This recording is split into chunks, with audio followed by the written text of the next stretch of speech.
तो आज जो हम लोग क्या पढ़ने वाले हैं कि अध्याय 3 यानी कि परिवहन जो है हम लोग पढ़ने वाले हैं। अगर आपने फर्स्ट वीडियो में नहीं देखा है, फर्स्ट क्लास आप सॉरी आपने नहीं देखा है, तो पहले फर्स्ट क्लास जाकर वहां पे देख सकते हैं, ऑलरेडी अपलोडेड होगा। और सेकंड क्लास जो है आपका यहाँ स्टार्ट हो रहा है। और इसमें जो है महत्वपूर्ण इसके टॉपिक क्या है, आपके परिवहन। और परिवहन का अर्थ जो है मैं आपको बताया था कि एक स्थान से दूसरे स्थान तक जाना क्या कहलाता है, परिवहन कहलाता है। यानी कि आप यहाँ हैं और यहाँ से आपको दिल्ली जाना है, तो किसका सहारा लीजिएगा, तो परिवहन का सहारा लेना पड़ेगा। या बस लीजिए या ट्रेन लीजिए या एरोप्लेन से जाइए, वह परिवहन ही होता है। यानी कि एक स्थान से दूसरे स्थान तक पहुंच जाना क्या कहलाता है, आपका परिवहन कहलाता है। और यह परिवहन जो है हमारे मानव के लिए और जीव जंतु के लिए और पेड़ पौधे के लिए बहुत ही ज्यादा यूजफुल है और बहुत ही ज्यादा इसके इम्पोर्टेंस काम भी है, क्योंकि पौधों में जो है परिवहन तंत्र होना अति आवश्यक है। अगर पौधों में परिवहन तंत्र नहीं होगा तो जाइलम फ्लोएम का निर्माण नहीं होगा, पौधा जो है विकसित नहीं करेगा, पौधा का ग्रोथ जो है रुक जाएगा और वह पेड़ स्वतः सूख जाएगा। और जब पेड़ सूख जाता है तो वह समझिए कि मरा हुआ हो जाता है, उसका कोई भी यूज इस धरती पर नहीं होती, बस जलावन के लिए वो काम आता है।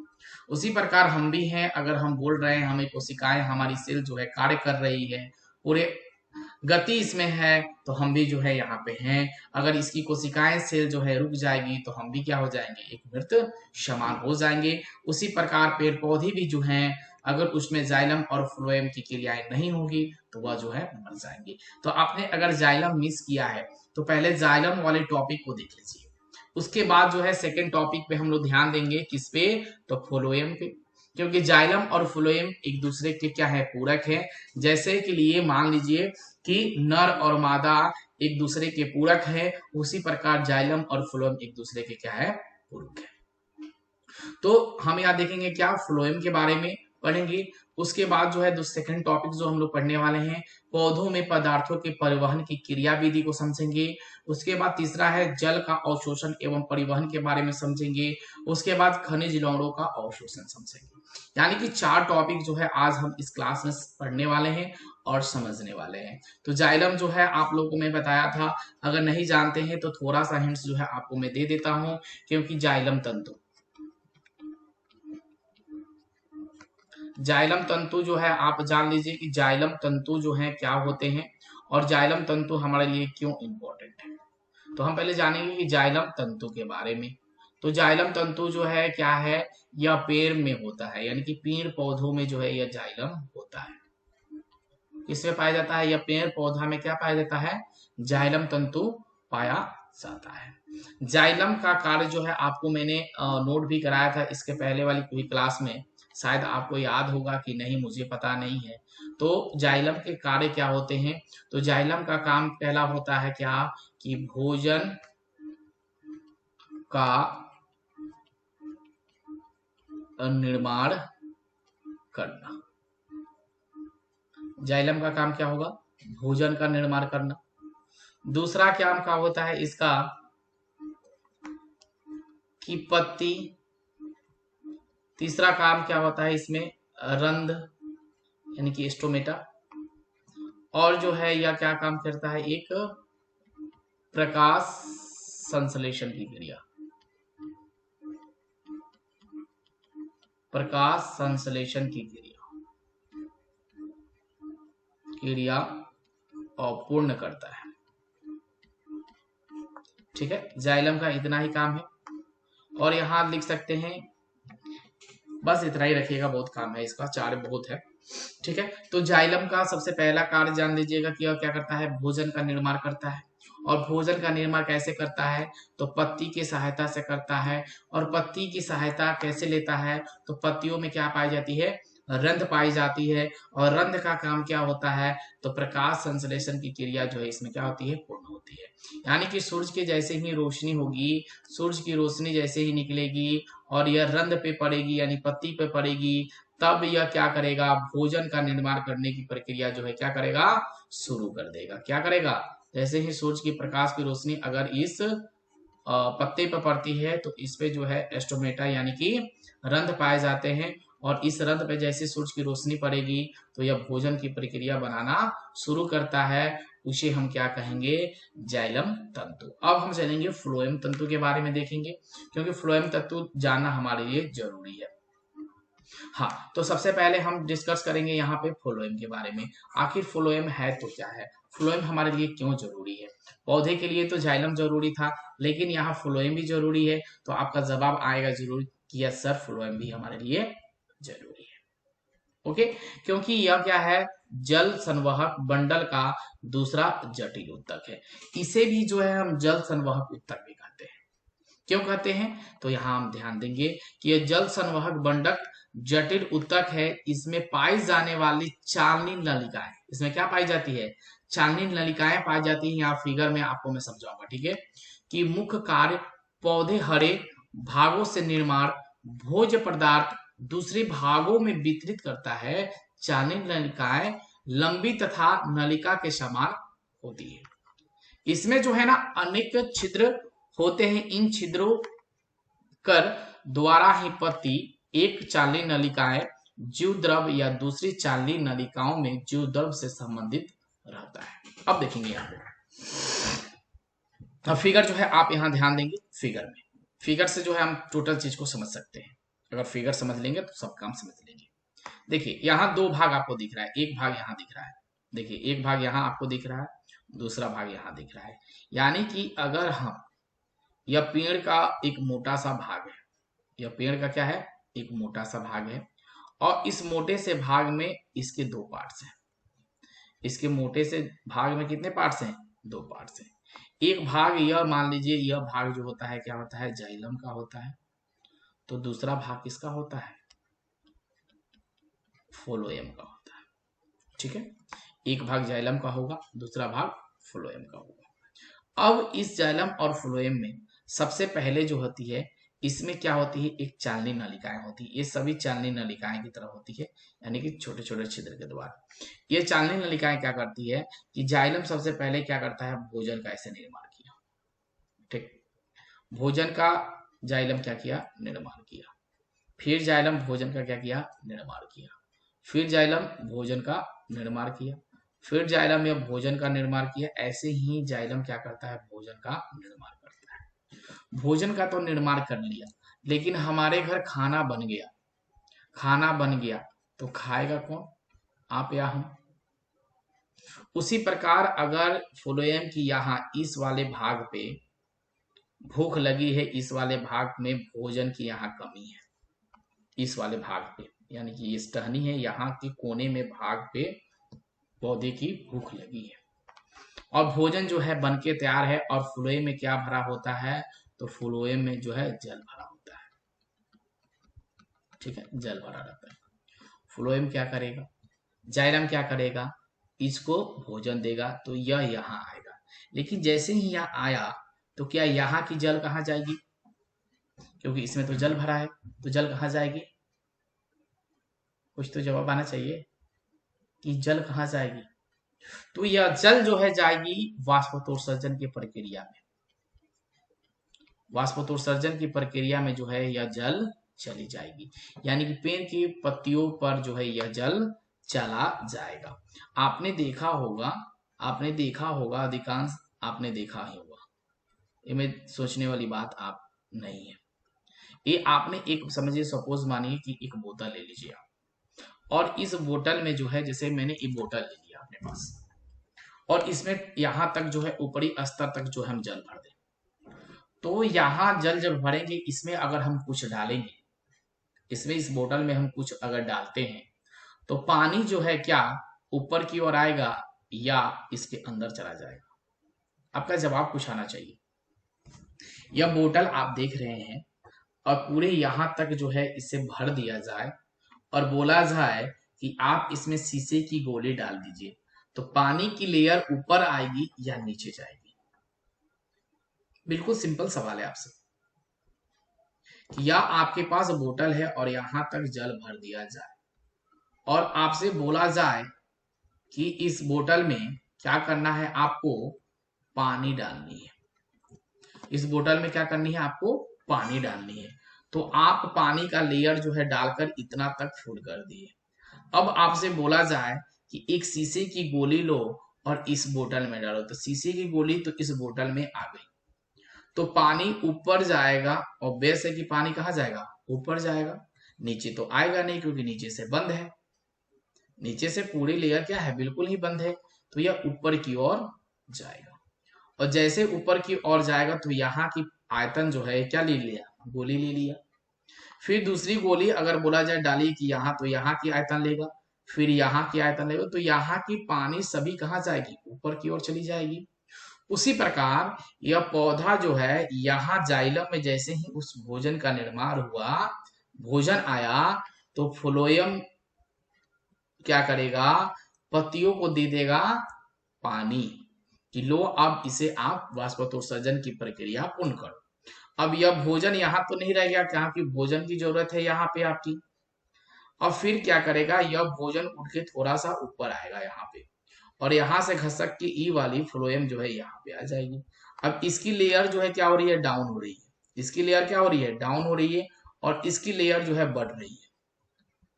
पूरे फ्लोएम से जो है पानी जो है कहाँ चला जाता है, तो वाष्पोत्सर्जन की प्रक्रिया पूर्ण करने के लिए टोटल पानी चला जाता है, और फ्लोएम जो है इसको क्या कर देता है, आखिरी में भोजन करा देता है। और जैसे ही आखिरी में भोजन कराएगा तो फिर इसकी लेयर जो है खाली पड़ जाएगी, क्या हो, तो इसकी लेयर जो है क्या पड़ेगी, खाली पड़ेगी। खाली पड़ेगी, आपका जवाब है सर ये तो फिर खाली हो जाएगा, जी बिल्कुल ही नहीं, क्योंकि पौधा जो है में जो जड़े होते हैं वह जो है जल अवशोषित कर लेते हैं।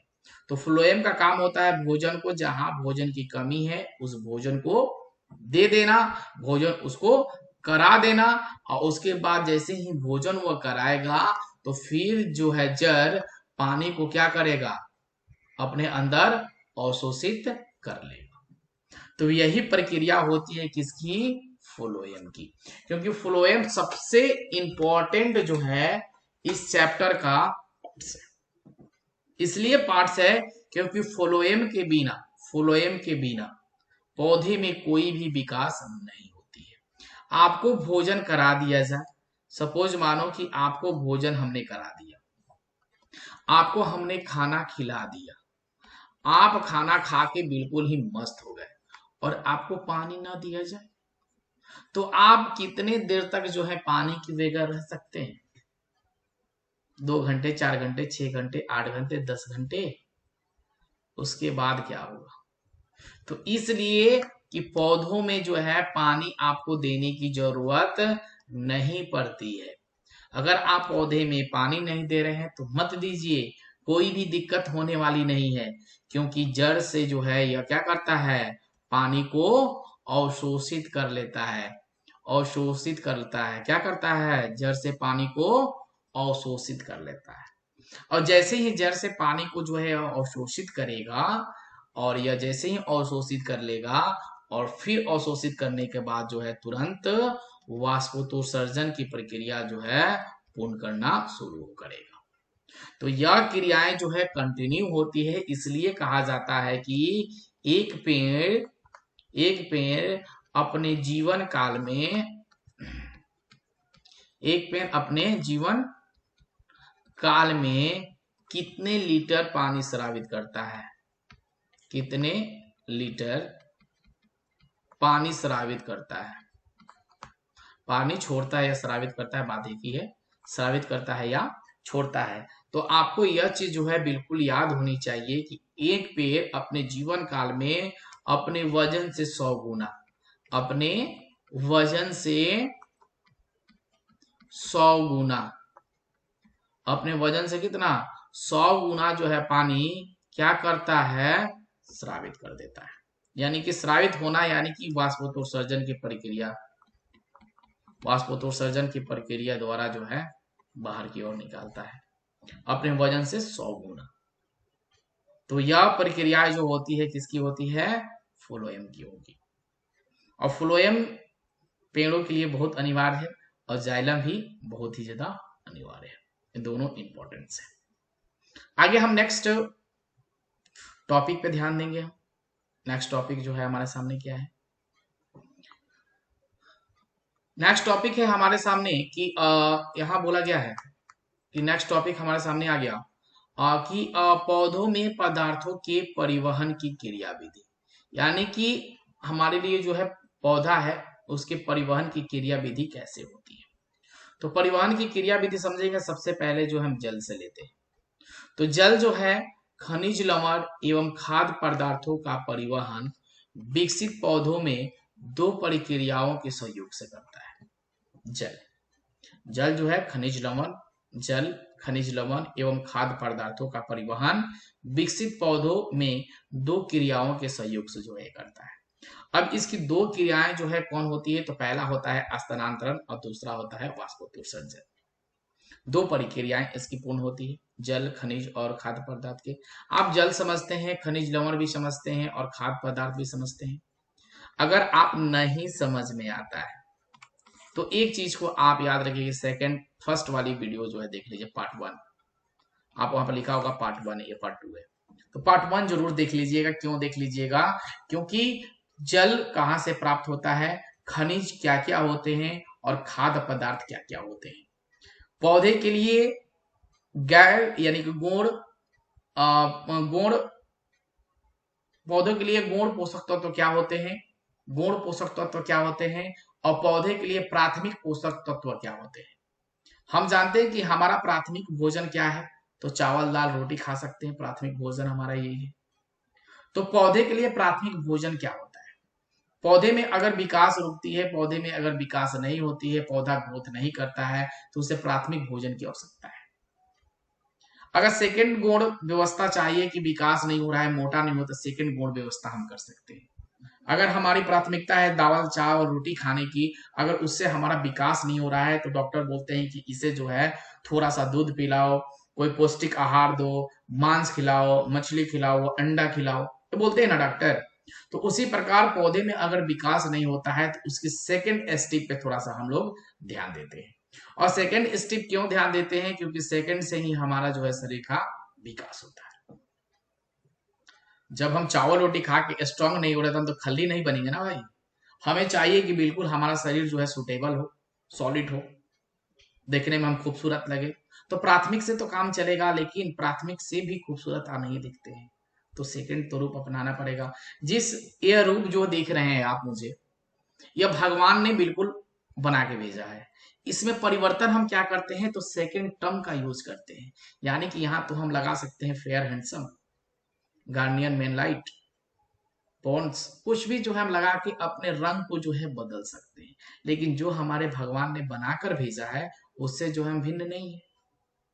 तो प्राथमिकता फर्स्ट क्या होती है वह हमारे लिए इंपॉर्टेंट है, सेकंड हमारे लिए क्या है वह इंपॉर्टेंट नहीं है।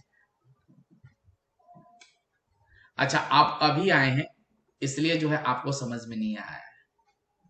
आप अभी आए हैं इसलिए आपको समझ में नहीं है। कब आए हैं आप क्लास में? अक्षरा, आप क्लास में कब आए हैं? अभी या सेकेंड टर्म?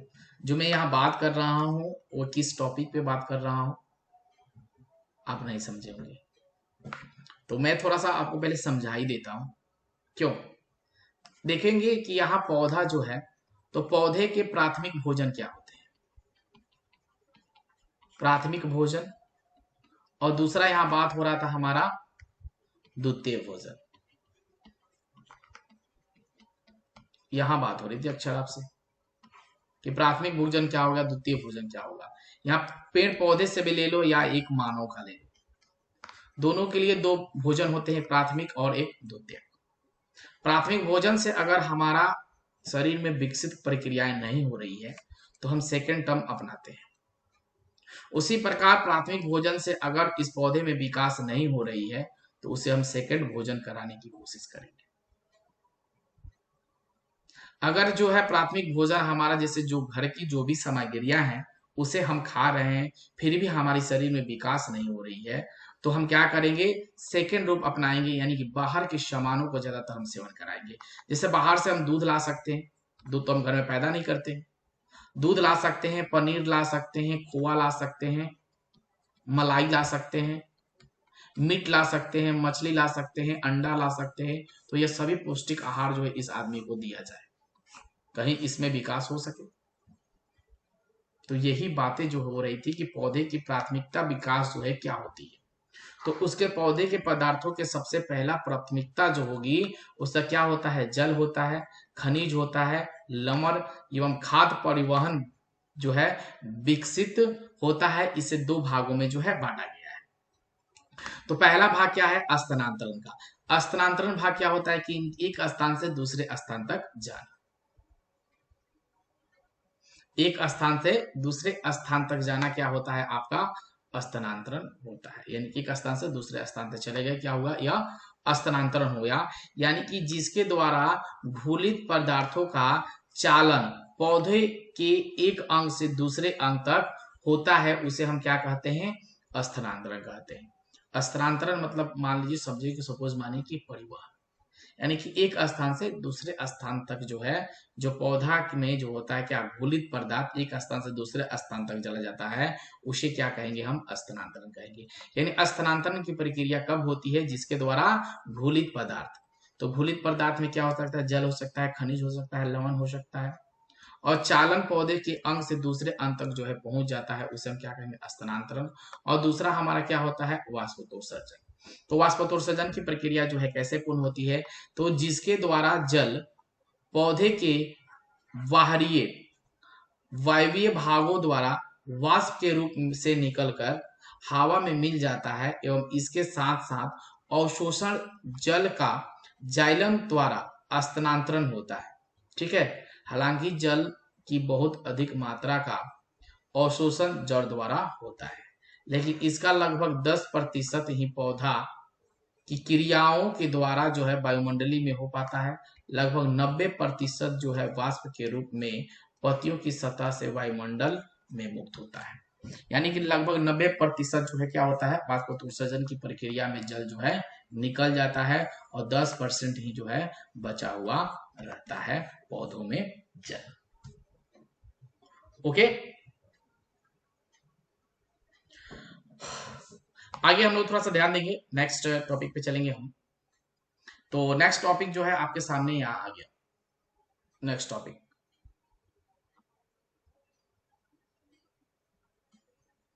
हाँ नेक्स्ट टॉपिक जो है हमारे सामने आया कि यह पौधा है।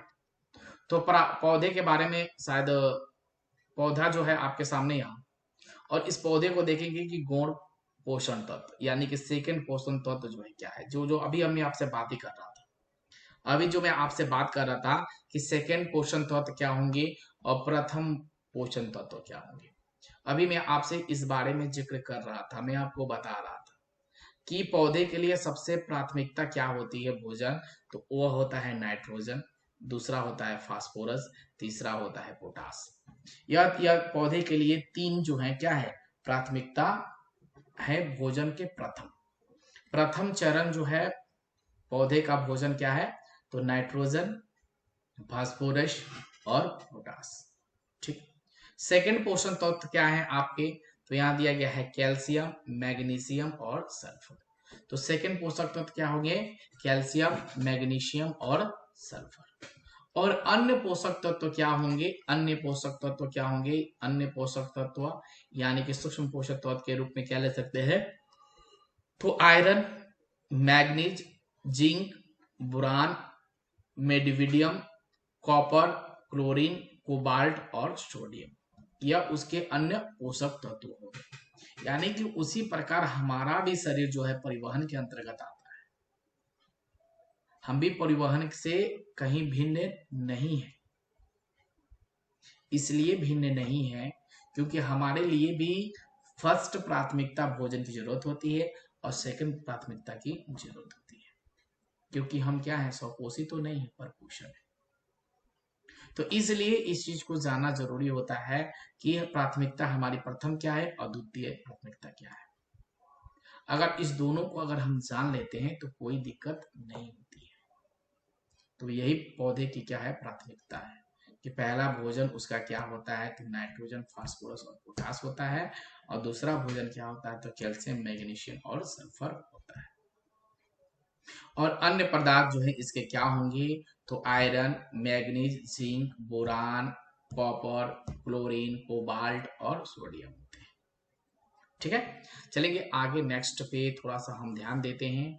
अब नेक्स्ट जो है हमारे सामने कि जल का अवशोषण एवं परिवहन। तो जल का अवशोषण एवं परिवहन जो है हम कैसे करेंगे, जल का अवशोषण एवं परिवहन जो है हम किस हिसाब से करेंगे, यानी कि जल का अवशोषण कैसे करता है। ठीक है, तो जलीय पौधे मृदा से जल का अवशोषण मुख्यतः अपने मूल रोम यानी कि उसके जड़ के द्वारा करते हैं। कोशिका के कोशिका रस का पासरण दाब भूमि जल के दाब से अधिक होने से जल विसरण द्वारा मूल रोम की कोशिकाओं में प्रवेश करता है। यह सभी जो होते हैं क्या है, जड़ है। और इस जड़ में क्या पाए जाते हैं, तो मूल रोम पाए जाते हैं। इसे मूसला जड़ कहते हैं। क्या कहते हैं, मूसला जड़। और यह जड़ जो है धरती के बहुत नीचे तक जो है चला जाता है, मूसला जड़। और यही मूसला जड़ जो होता है क्या होता है कि जल को जो है आसानी से अवशोषण करता है। ये आसानी से जो है मूल रोम ही जो है क्या करता है, जल को अवशोषण करता है। और यही जल को अवशोषण करने के बाद जो है यह वाष्पोत्सर्जन की प्रक्रिया होती है। और यह सुंदर से फूल जो है आपके पास पहले खिलेगी कलियां, उसके बाद खिलेगा फूल, उसके बाद मिलेगा हमारा फल, उसके पहले मिलेगी कलियां, उसके बाद इसमें होता है एक तना और एक होती है सुंदर सी पत्ती और होता है एक जड़, तो बन जाता है आपका पेड़। तो एक पेड़ को बनने के लिए भाई एक सबसे पहले बीज चाहिए। बीज जो है अंकुरित होगा, अंकुरित होगा तो ये बड़ा होगा, बड़ा होगा तो पौधा बनेगा, पौधा से जो है यह एक पेड़ बनेगा। ठीक है, तो यह प्रक्रिया जो है ऐसे यूं आकार से चलती हुई आगे की ओर जो है यह जाती है। ओके, आगे नेक्स्ट थोड़ा सा हम टॉपिक का ध्यान देंगे यहाँ पे। अब देखेंगे यहाँ पे खनिज लवणों का अवशोषण। तो खनिज लवण का जो है अवशोषण कैसे होगा, खनिज लवण का अवशोषण जो है कैसे होगा, तो यहाँ लिखेंगे कि आप जानते हैं कि मिट्टी में जमे अनेक लवण जैसे कि लिए नाइट्रोजन, फास्फोरस आदि घुले रहते हैं। पाचरंस के द्वारा मूल रोम केवल जल का अवशोषण करते हैं, परंतु खनिज लवणों का जो है अवशोषण आयन के रूप में होता है। और पौधों में जो है जल, खनिज और खाद्य पदार्थों से बहुत ऊंचाई तक संचन होती रहती है, जो जिसे हम क्या कहते हैं, स्थानांतरण करते हैं। तो यह चीज जो है प्रोसेस आप समझ रहे हैं। हाँ क्या अरे वाह कम बरकार निकिया कर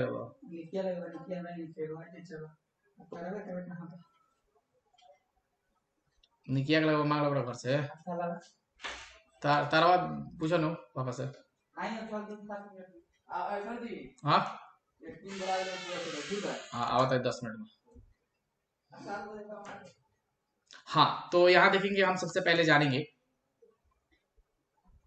हाँ यहाँ सबसे पहले जानेंगे कि खनिज लवणों का जो है अवशोषण कैसे होता है। तो आप जानते हैं कि मिट्टी में जमे अनेक लवण क्या, नाइट्रोजन, फास्फोरस इसके मुख्य जो है प्रमुख भोजन है। इसकी प्रमुख पौधे के प्रमुख भोजन क्या है, नाइट्रोजन और फास्फोरस आदि घुले रहते हैं हमेशा, जो मूल रूप में केवल क्या रहता है, जल रहता है, यानी मूसला जल। मूसला जल तो समझते हैं कि मूसला जल क्या होता है, कि यह मूसला जल जो है धरती के बहुत ही अंदर यानी नीचे की स्तर तक जो है रहता है, तभी जो है जल को क्या करता है, अवशोषित करता है और इस जड़ में सारी पत्तियों में जो है इसे क्या करता है, पहुंचाता है। ठीक है, तो मूसला जल ये होता है और जल का अवशोषण करते हैं, परंतु खनिज लवण का अवशोषण आयन के रूप में होता है। खनिज लवण का रूप किसमें होगा, आयन के रूप में होगा। और पौधों में खनिज खाद्य पदार्थ बहुत ऊंचाई तक संचय को ही स्थानांतरण कहते हैं। देखिए कितना सुंदर जो है पुष्प है, इस पे जो है तुलसी का पौधा लगा हुआ है। यह पौधा एक दिन जो है थोड़ा बड़ा होगा और यह पौधा से हमें जो है लाभ मिलेगा। तो यह प्रक्रियाएं जो है परिवहन की होती है, और परिवहन जो है हर एक पौधे के लिए क्या है, बिल्कुल ही इंपॉर्टेंट होता है। अब चलेंगे हम मोस्ट इंपॉर्टेंट एमसीक्यू की ओर, और हम लोग एमसीक्यू जो है करने वाले हैं। चलिए, पहला क्वेश्चन जो है आपका सामने यहाँ पे है, और इसका आंसर जो है आपको देना है कि पर्णहरित का मुख्य कार्य क्या होता है। तो पर्णहरित का मुख्य कार्य जो है क्या होता है, तो आपके सामने यहाँ ऑप्शन ए दिया गया है, ऑक्सीजन मुक्त करना। दूसरा होता है प्रकाश ऊर्जा को अवशोषित करना। तीसरा होता है CO2 मुक्त करना, और चौथा होता है जल का अवशोषण करना। यानी कि बहुत ही सिंपल क्वेश्चन है, बहुत ही शानदार क्वेश्चन है कि पर्णहरित का मुख्य कार्य जो है क्या होता है। तो यहाँ ऑक्सीजन मुक्त करना होता है, दूसरा प्रकाश ऊर्जा को अवशोषित करना होता है, CO2 मुक्त करना होता है, या जल का अवशोषण करना होता है। आप आंसर जो है आप मुझे जल्दी से शेयर करेंगे कि आंसर जो है आपका क्या होगा। बहुत जल्दी आंसर शेयर करें कि क्या आपका आंसर होगा कि पर्णहरित का मुख्य कार्य क्या होता है। ऑक्सीजन मुक्त करना, प्रकाश ऊर्जा को अवशोषित करना, तीसरा है CO2 मुक्त करना, और चौथा है जल का अवशोषण करना। यह क्या होगा आपका आंसर, आप मुझे शेयर कर दिए। चलिए, बहुत बढ़िया, आपका राइट आंसर हो जाएगा प्रकाश ऊर्जा का अवशोषित करना, यानी कि ऑप्शन नंबर बी जो होगा आपका बिल्कुल ही राइट आंसर होगा। चलेंगे नेक्स्ट क्वेश्चन की ओर, और नेक्स्ट क्वेश्चन जो हम देखेंगे क्वेश्चन संख्या 2। बहुत बढ़िया क्वेश्चन, बहुत मजेदार। चलेंगे सेकंड क्वेश्चन की ओर। सेकंड क्वेश्चन जो है हम रुक करते हैं आगे की ओर, और सेकंड क्वेश्चन क्या बोल रहा है आपसे, तो इसको यहाँ ध्यान देंगे हम कि प्रकाश संश्लेषण का मुख्य उत्पादन निम्नलिखित में से कौन है। ठीक है, तो प्रकाश संश्लेषण का मुख्य उत्पादन निम्नलिखित में से कौन है। ओके, तो यहाँ दिया गया है आपके सामने CO2, दूसरा ऑप्शन दिया गया है H2O, तीसरा ऑप्शन दिया गया है ग्लूकोज, चौथा ऑप्शन दिया गया है O2। यानी कि प्रकाश संश्लेषण का मुख्य उत्पादन निम्नलिखित में से कौन सा है, यही क्वेश्चन में पूछा गया है। आप मुझे आंसर शेयर करेंगे जल्दी से। चलिए, आंसर जो है शेयर करें आप मुझे जल्दी से, फास्ट आंसर करें कि प्रकाश संश्लेषण का मुख्य उत्पादन निम्नलिखित में से कौन है। आपके सामने आंसर है CO2, H2O, ग्लूकोज या O2। आपका क्या राइट आंसर आया। चलिए भाई, बहुत बढ़िया, आपका आंसर आया जी, बहुत सुंदर। आपका राइट आंसर आ गया ऑप्शन नंबर सी कि सर जो है प्रकाश संश्लेषण का मुख्य उत्पादन जो है हमारा होगा आंसर ग्लूकोज जी, बहुत बढ़िया। चलेंगे नेक्स्ट क्वेश्चन की ओर। नेक्स्ट क्वेश्चन संख्या जो है हमारे सामने 3 नंबर है। 3 नंबर क्वेश्चन को पढ़ेंगे थोड़ा सा कि किण्वन के फलस्वरूप कितने ATP का निर्माण होता है। ठीक है, अच्छा क्वेश्चन है कि किण्वन के फलस्वरूप कितने ATP का जो है निर्माण आपका होता है, कितने ATP का निर्माण होगा। पहला जो है 36, दूसरा है आपके पास 32, तीसरा है आपके पास यहाँ 2, और चौथा है यहाँ पे क्या आपके पास 4। तो किण्वन के फलस्वरूप कितने ATP का निर्माण होता है, आप मुझे आंसर शेयर करेंगे। आप जल्दी से आंसर शेयर करेंगे, क्या होगा आपका आंसर। किण्वन के फलस्वरूप कितने ATP का जो है निर्माण होता है, तो कितने ATP का निर्माण होगा, तो आपका राइट आंसर क्या होगा कि यहाँ पे 36 जो है ATP का क्या होता है निर्माण होता है। तो किण्वन के फलस्वरूप कितने ATP का निर्माण होता है, तो 36, यानी कि ऑप्शन नंबर ए आपका बिल्कुल ही राइट आंसर होगा। चलेंगे नेक्स्ट क्वेश्चन की ओर। नेक्स्ट क्वेश्चन जो हम देखते हैं क्वेश्चन संख्या 4। यहाँ पे क्या हमसे बोल रहा है, क्वेश्चन को ध्यान देंगे कि पादप में उत्सर्जन मुख्यतः होता है।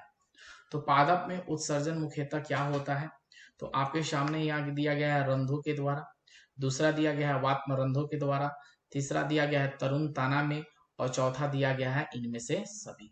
तो इसका राइट आंसर जो है आप मुझसे शेयर कर सकते हैं कि पादप में उत्सर्जन मुख्यतः होता है। तो मुख्यतः क्या होता है, आप आंसर शेयर करेंगे, जल्दी से आंसर शेयर करेंगे मुझे, फर्स्ट आंसर शेयर करें कि पादप में उत्सर्जन मुख्यतः होता है।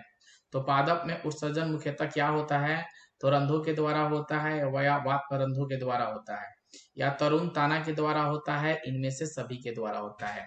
तो आंसर आपका क्या आएगा जी, बहुत बढ़िया आंसर आप सभी का आ रहा है जी, बहुत बढ़िया, इनमें से सभी, यानी कि ऑप्शन नंबर डी जो है बिल्कुल ही सही आंसर है। चलिए, बहुत बढ़िया, सभी को मेरे ओर से गुड।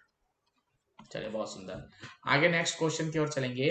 क्वेश्चन संख्या 5 हमारे सामने है, 5 नंबर, और इस 5 नंबर क्वेश्चन को करेंगे कि इनमें कौन प्रकाश स्वपोषी है? इसमें कौन जो है प्रकाश स्वपोषी है? तो सभी पेड़ पौधे, दूसरा ऑप्शन है कुछ प्रोटीन, तीसरा ऑप्शन दिया गया है ए और बी दोनों, इनमें से कोई नहीं। तो इसका आंसर जो है क्या हो सकता है कि इनमें कौन प्रकाश स्वपोषी है? तो कौन इनमें प्रकाश स्वपोषी होते हैं? आंसर जो है जल्दी से मुझे देंगे। क्या आंसर हो सकता है आपका यहाँ पे? जी, कि इनमें से सभी कौन से जो है प्रकाश स्वपोषी होते हैं? तो इसका राइट आंसर हो जाएगा हमारा ऑप्शन नंबर सी, यानी कि सभी पेड़, हरे पौधे और कुछ प्रोटीन जो है प्रकाश स्वपोषी होते हैं। ओके, नेक्स्ट क्वेश्चन की ओर चलेंगे। नेक्स्ट क्वेश्चन जो है हमारे सामने क्वेश्चन संख्या 6 है, और इस क्वेश्चन संख्या 6 को जो है हम करेंगे बहुत मजे से। इसका जो है मुझे आंसर आपको देना है कि अमीबा में जो है ना, अमीबा में भोजन का अंतर्ग्रहण किसके द्वारा होता है? अमीबा में भोजन का अंतर्ग्रहण किसके द्वारा जो है यह होता है? बहुत शानदार आंसर है। कोशिका के द्वारा, सिलिया के द्वारा, या कुटपाथ के द्वारा, या गूदा के द्वारा। तो अमीबा में भोजन का अंतर्ग्रहण किसके द्वारा यह होता है? तो कोशिका के द्वारा होता है, सिलिया के द्वारा होता है, कुटपाथ के द्वारा होता है, या गूदा के द्वारा होता है? आप आंसर जो है मुझे शेयर करेंगे कि आपका आंसर क्या होगा। आपने आंसर दे दिया, बहुत सुंदर आपने आंसर दिया है जी, दम विजयम, बहुत गर्दा मचा दिया। ऑप्शन नंबर सी यानी कुटपाथों के द्वारा। चलिए बहुत सुंदर। चलेंगे नेक्स्ट क्वेश्चन नंबर 7 पे ध्यान देंगे। क्वेश्चन में पूछा गया है कि एस्टोमेटा या रंध्र का कार्य जो है क्या होता है? एस्टोमेटा यह का कार्य जो है क्या होता है? बहुत शानदार क्वेश्चन है। तो इस क्वेश्चन का जो है आपको आंसर देना है कि यहाँ जो दिया है O2 का अवशोषण, CO2 का निष्कासन, या CO2 का अवशोषण, O2 का क्या निष्कासन, और जो है यहाँ पे जल वाष्प का निष्कासन, या इनमें से सभी। या ऑक्सीजन को ग्रहण करता है, कार्बन डाइऑक्साइड को छोड़ता है, या यह कार्बन डाइऑक्साइड को अवशोषित करता है और ऑक्सीजन को क्या करता है? छोड़ता है। जल का निष्कासन, इनमें से सभी। यह कौन सी प्रक्रिया जो है यह पूर्ण करता है? आंसर जो है आपको देना है होता है। तो एस्टोमेटा का कार्य जो है इनमें से सभी, यानी कि ऑप्शन नंबर डी जो होगा आपका क्या होगा? बिल्कुल ही सही आंसर होगा। चलेंगे नेक्स्ट क्वेश्चन पे आए, आप देंगे क्वेश्चन संख्या 8 कि छाया में पनपने वाले पौधे को क्या कहा जाता है? बहुत बढ़िया क्वेश्चन है कि छाया में पनपने वाले पौधे को जो है क्या कहा जाता है? तो इसे जो हम कहते हैं होलियोफाइट्स, दूसरा कहते हैं सियोकाइट्स, तीसरा कहते हैं थियोफाइट्स, और इनमें से सभी। तो इसका राइट आंसर जो है हमारा क्या होगा कि छाया में जो पौधा पनपता है उसे जो है हम क्या कहेंगे? छाया में जो पौधा पनपेगा उसे जो है हम क्या कहेंगे? यह पौधा जो है छाया में पनप रहा है, इसे जो है हम क्या कहेंगे? बहुत शानदार क्वेश्चन है, और इसका आंसर जो मुझे दे सकते हैं, और जल्दी से आंसर शेयर करेंगे, फटाफट आंसर जो है शेयर करेंगे। क्या आंसर आपका आएगा कि छाया में पनपने वाले पौधे को जो है हम क्या कहते हैं? वह छाया में ही पनपता है, वह छाया में ही क्या होगा? पनपेगा। उस पौधे को जो है हम क्या कहते हैं? चलिए बहुत बढ़िया, आपने आंसर दे दिया। चलिए क्या कहेंगे जी? बहुत बढ़िया, इसे हम कहेंगे सियोकाइट्स, ऑप्शन नंबर बी। चलिए बहुत सुंदर, गुड। चलेंगे नेक्स्ट क्वेश्चन की ओर। नेक्स्ट क्वेश्चन हमारे सामने है कि सड़ी गली चीजों पर पोषित होने वाले पौधे को क्या कहते हैं?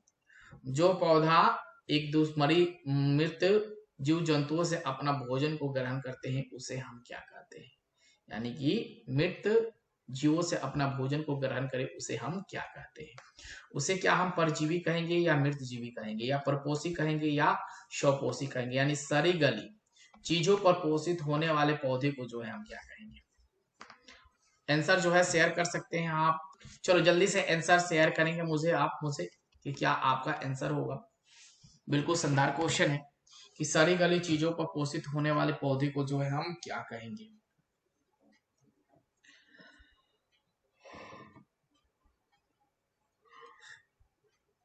चलेंगे, आपका आंसर आना तय हो गया।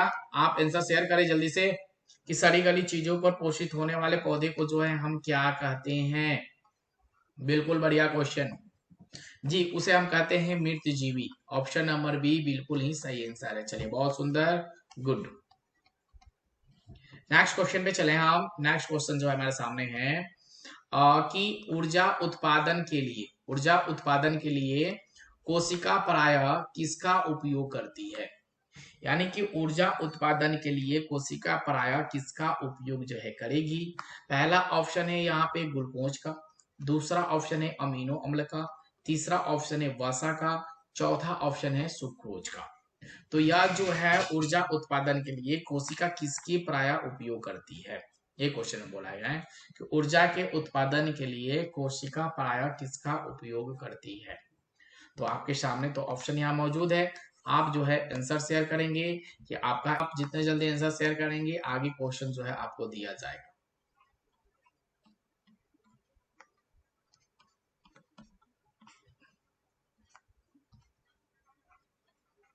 चल मेरे भाई जल्दी से बता दे क्या होगा आंसर। चलिए बहुत बढ़िया, आपने आंसर दिया जी, एकदम सर लिख लीजिए ऑप्शन नंबर ए। जी भी आंसर ऑप्शन नंबर ए बिल्कुल आपका सही आंसर है, बिल्कुल ही सही आंसर है ऑप्शन नंबर ए। यानी कि ऊर्जा के उत्पादन के लिए कोशिका प्राय किसका उपयोग करती है? तो ग्लूकोज का उपयोग करती है। चलेंगे क्वेश्चन संख्या 11 पर ध्यान देंगे कि मृत जीवी पोषण में भोजन का पाचन कहाँ होता है? ठीक है, मृत जीवी पोषण में भोजन का पाचन जो है कहाँ पर होता है, यह क्वेश्चन बोला गया है। यहाँ बोला गया है कोशिका के बाहर, कोशिका में, पाचन तंत्र में, इनमें से सभी कहाँ पे होता है? मृत जीवी का पोषण पोषण भोजन का पाचन जो है कहाँ पे होता है? क्या होगा आंसर जी? आंसर क्या होगा आप मुझे देंगे कि आंसर आपका क्या होगा? जल्दी बताइए मुझे आंसर क्या होगा आपका, जल्दी